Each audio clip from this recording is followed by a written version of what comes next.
there. My name is Dr. Mary J, and I am a chiropractor and a Pilates instructor here at Pilates Plus Yoga. So today I'm going to take you through a foam roller core activation segment. And there's a couple things that you need to know about before you start. If you don't have a foam roller at home, what you can do is you can roll up a blanket. I'm just using this yoga blanket as an example. It is fairly similar to a foam roller, and you'll be able to get the same balance effect and core activation effect. So that's an option, that's a hack for you to do if you do not have a foam roller. And then the second thing is I'm going to use 2 little hand weights. These are 1-pound hand weights. I wouldn't suggest anything higher than a 2-pound hand weight. You can use soup cans instead of hand weights, and I think that's a perfect hack for that. Okay, so let's get started. There's an easy way to get on the foam roller. So I'm going to sit right on the end, and it's going to be what's called the axial direction, so that means it's going to be lengthwise along my spine.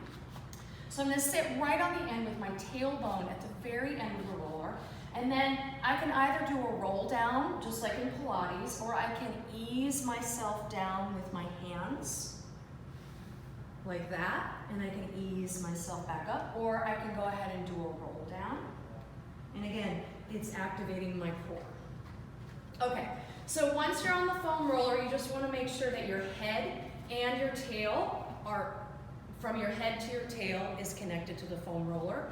And just take a moment to adjust your feet so that you feel you can control the wobbliness of the foam roller. If your feet are narrower, it's going to be harder for you to stabilize on top, but if your feet are really, really wide, it's going to be not as challenging for your core. So I'm going to put my feet parallel around hip distance apart. That's good for me. I can stabilize and I can feel successful. Okay, so we're going to start with some shoulder mobilization.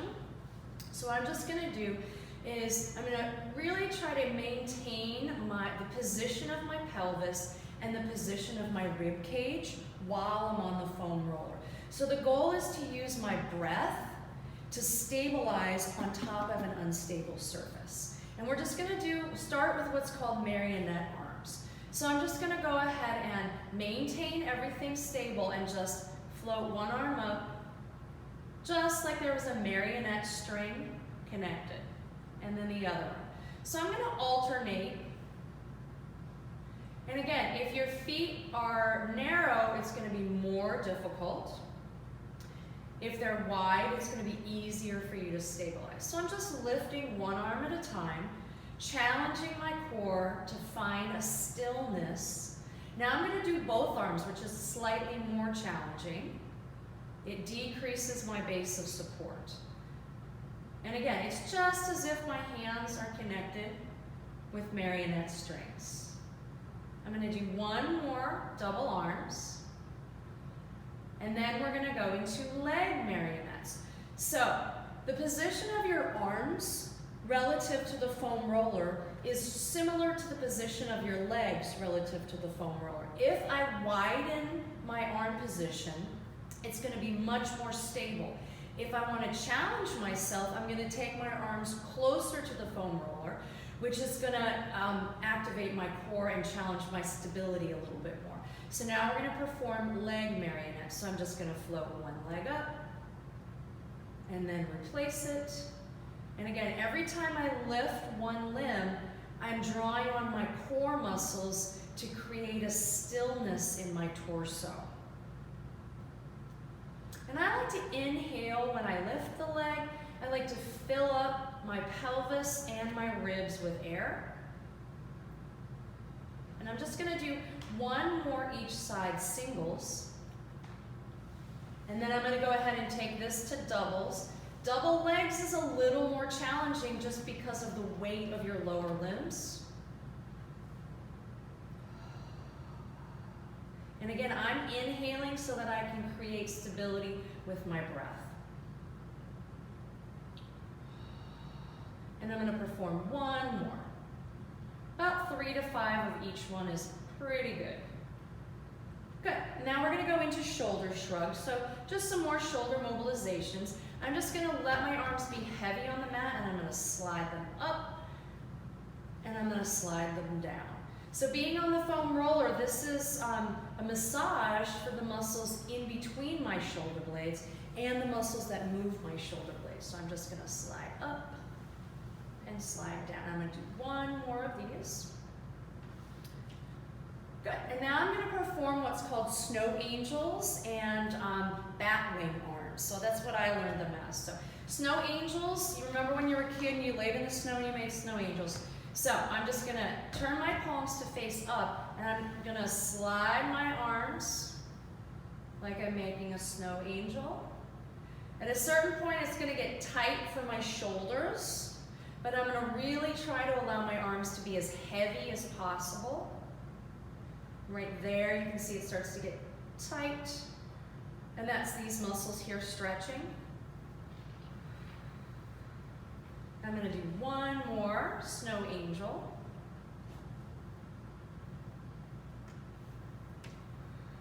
And while you're doing these, your goal is to prevent a big arch in your upper back. So while I'm taking my arm up, I'm really feeling as though my breath is moving to the back of my ribs and to the sides of my ribs. So we'll do one more of these to show how heavy the back ribs are. Okay, so now I'm going to bend my arms, and you'll see for me that I have some tightness in my pecs because my arms don't get all the way down to the ground. And I'm just going to keep my elbows bent and move my arms up and down. And for most people, this is how it's going to be. Your arm is probably not going to touch the floor if you have any tightness through your chest muscles.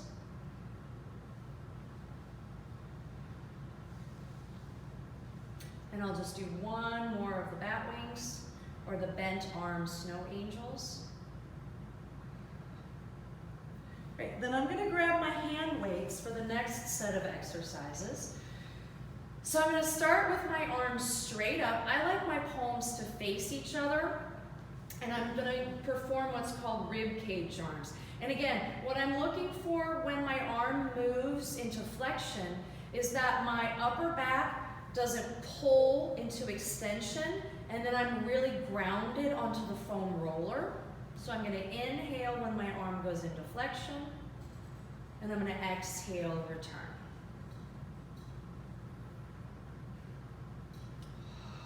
And you can do singles, just like we did the marionette arms. Singles is going to be a little easier. And then we can do doubles. So again, watch for that happening. You're really trying to prevent that arch by breathing into the back.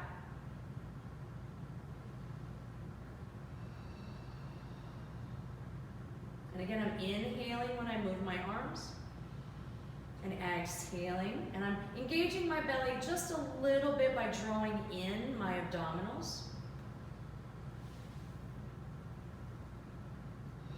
And now I'm going to take this into circles. So you can start small. And I'm just breathing normally. I'm not inhaling for each circle. Just make sure that you keep breathing. And then I'm going to make the circles a little bit bigger. And they're slowly getting bigger. So my range in my shoulders is increasing.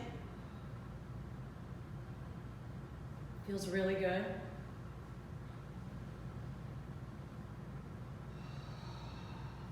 Now I'm going to take it into what I call cheerleader arms. So it's more of a goalpost, internal, external rotation. So I'm going to turn my palms to face my feet, and I'm going to bend my elbows to 90 degrees so that I look like I have goalposts. And then I'm going to rotate my goalposts to be flat or parallel to the floor. I'm going to reach my arms over my head into flexion. Then I'm going to bend back into my flat goalpost, rotate, and back up to the starting position. So I usually take 2 breaths for this. So I'm going to inhale here, And then I'm going to exhale to reach my arms, and then inhale on the return, and exhale to reach my arms. So we'll do a couple more of these.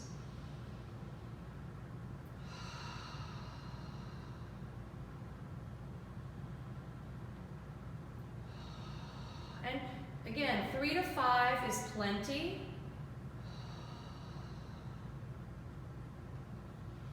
And just make sure that your pelvis isn't tipping into a posterior tilt, so I'm not forcing my low back down. I'm keeping just a gentle curve.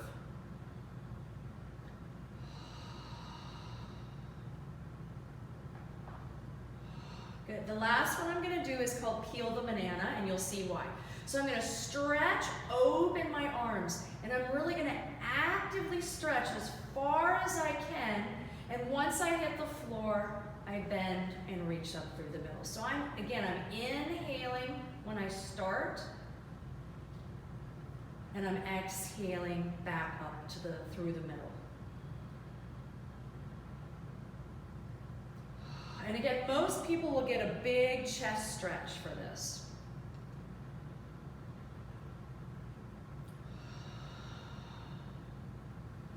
One more. Good. So I'm going to put the weights down. We'll put them up here so they're not in my way.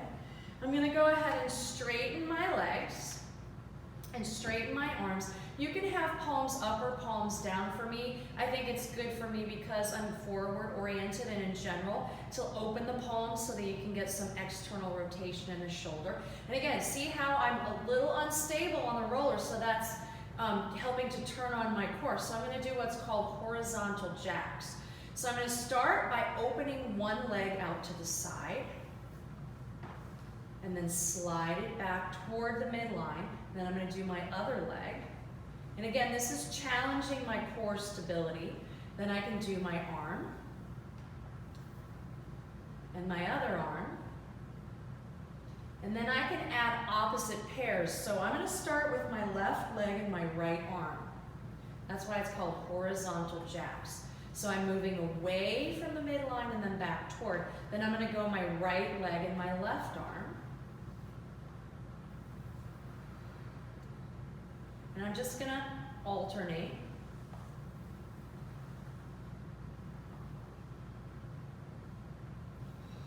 And my goal is to keep my torso really still. And then I can do all four, which is why it's called a horizontal jumping jack. And I'll do one more. Good. Then you're going to go ahead and bend your knees and take that position that you did in the very beginning where you feel a little bit stable but a little bit challenged in your core. And we're going to do what's called contralateral cross crawl exercise. So first I'm going to float my left leg up to tabletop, and then I'm going to lift my right arm. Now you can keep your left leg bent, or you can do it with straight arm, straight leg, but I'm going to show with the bent knee first. So all I'm going to do is take my arm and my leg away from each other, and then I'm going to take them back toward one another. And again, my idea is that I'm creating stability.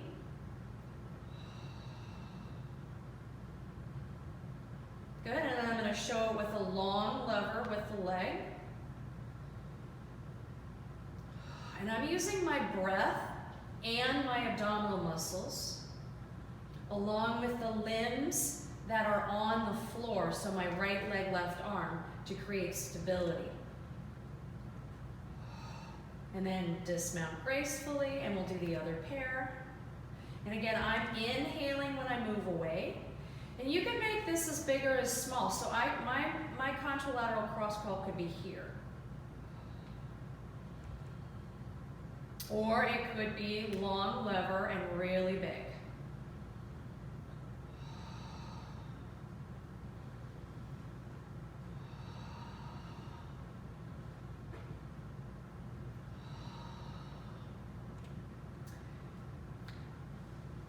And then we're going to end with a little distraction between the sacrum and the cranium.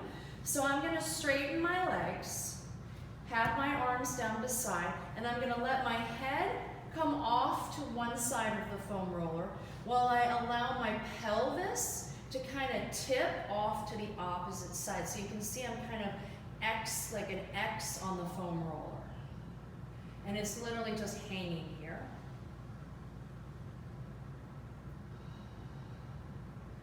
And then I'm going to switch sides, so I'm going to take my head off the other side and let my pelvis drop off. So opposite sides of the foam roller.